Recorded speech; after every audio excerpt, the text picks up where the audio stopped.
Video is about the OPF P.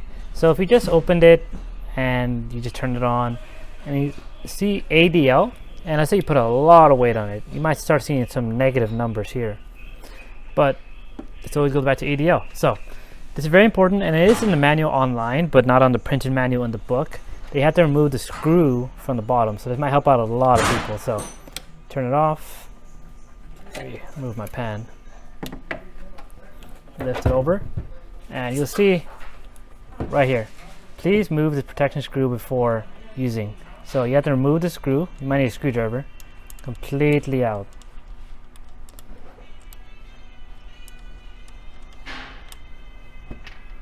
Now let's turn it on with the pan on top. Should have lined up. Okay.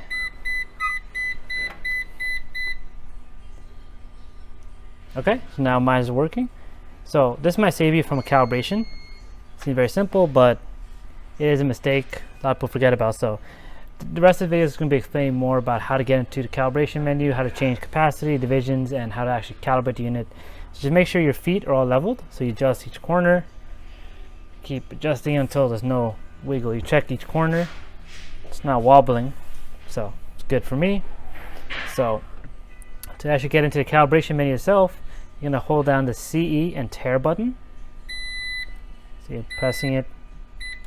So I press it 3 times. You saw it. We're going to type in the password here. So the password, and it is in the manual, it's 1 2 3 4 5 6. So now you see pod. So pod means this is the capacity of the scale. So right now see it's 30. You can make go up by 0 button and tear to go down.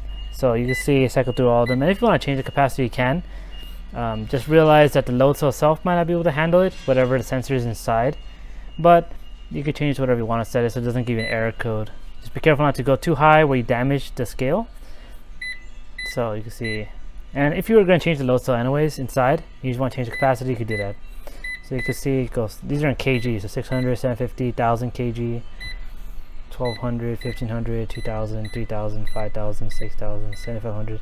So it goes 7500 kg and as low as 1.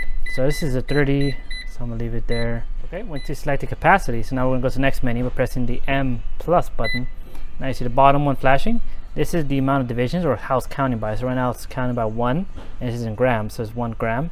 30 kg by 1 gram is correct, but let's say I'll make it 2 grams because it's too much fluctuation, or 5, 10, you can just keep going. Or let's say I want it even more accurate, instead of 1 gram, it's half a gram. Since you're going beyond the spec of the load cell itself, there might be a lot of fluctuation if you're going below the divisions that rated at. You know, it's rated at 1 gram, but trying to go half a gram, might fluctuate up and down because the load cell itself inside can't handle that many divisions. So just stick with whatever is given to you, unless you're going to change the load cell. So press M plus to go to the next menu. This is the code. Remember 1 2 3 4 5 6. That's the password. You don't need to change that. Don't change it. Press M plus. So you see LIN. And you see off currently. Yours will be on. So this is linear calibration, so it's already on. And this auto calibrates for you, but in this case we're having an issue where it's not showing correct weight, even with linear calibration. So what we have to do is press the 0 button, make sure this is off. You cannot continue the rest of the video and actually manually calibrate it if this is on. And you see this is the raw data on the bottom. So it's not fluctuating much. This is good. So make sure it's off. Press plus. So it looks like a 2ER0 or ZER0. So it's a 0 calibration. Make sure it's clear, nothing on there. And you see the raw data here. Press plus. Okay, so now it says cal 1. So now we're actually going to use a calibration weight. So in the manual it says use 2/3 the max capacity. You can use whatever you want to use, but the higher capacity the better. This is 30 kg, so 2/3 of it will be around 20 kg. I put my 20 kg on there for 30 kg. If it was like a 10 kg, for example, then you put maybe like a 6 or 7 kg. But we're actually going to type in the weight, so we can use whatever weight you want to use. So in my case, 20, and you got to type it in kg. Don't forget about that. If you have a pound weight, you're going to have to convert that to kilograms and then place it on there. So whatever the kilogram equivalent, but you're dialing this in kgs, right? So press M plus. And when it's done successfully, you'll see pass. You're in pass. So now you're actually able to get out of the calibration mode by pressing the unit weight button. And you see it says 20 kg. So let me remove the weight. You see I'm currently at 0, right? It's responding to weight to light up when there's light on there. So I'm going to put my 5 kg weight on there. You see 5.000. That's good. It's accurate within 1 gram, so that's fine.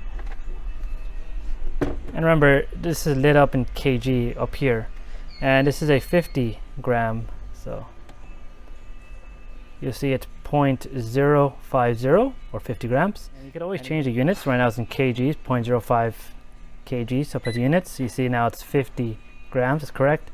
And you can see what that is in pounds: 0.110 pounds and 1.75 ounces.